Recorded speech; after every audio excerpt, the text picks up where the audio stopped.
దైవ మర్మములు సహోదరుడు భక్త సింగ్ గారి యొక్క అనుభవంలో దేవుడు ఆయనకు బయలుపరిచిన దైవ మర్మములు ఈ దినభాగము డిసెంబర్ 21 చదువుచున్నాను. దేవుని ఆత్మ మీలో నివసించి ఉన్న ఎడల మీరు ఆత్మ స్వభావం గలవారే గాని శరీర స్వభావం గలవారు కారు.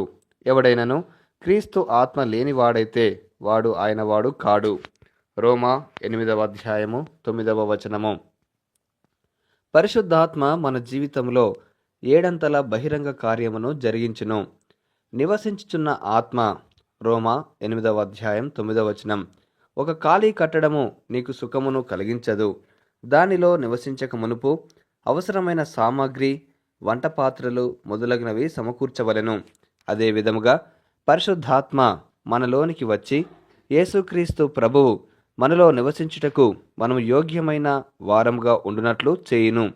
పరలోకపు రాజు మన హృదయములలో నివసించుటకు మన హృదయములను శరీరములను యోగ్యమైనవిగా నుండునట్లు చేయుటయే పరిశుద్ధాత్మ పని. అనగా పరిశుద్ధాత్మ ప్రభువైన యేసుక్రీస్తు యొక్క సుగుణములను మనలోనికి తెచ్చును. యేసు ప్రభువు యొక్క సౌందర్యము మనలో కనిపించును. నీవు పరిశుద్ధాత్మకు లోబరుచుకొనినచో నీలోని మంచి కార్యములను, ప్రభువు పోలికలను అనేకులు చూడగలుగుదురు. ముగింపు మాటలు. నేటి దినవాక్యం ద్వారా ప్రభు మనలను ఆత్మీయంగా నడిపించి సహాయపడి సమృద్ధిగా ఆశీర్వదించునుగాక. ఆమెన్.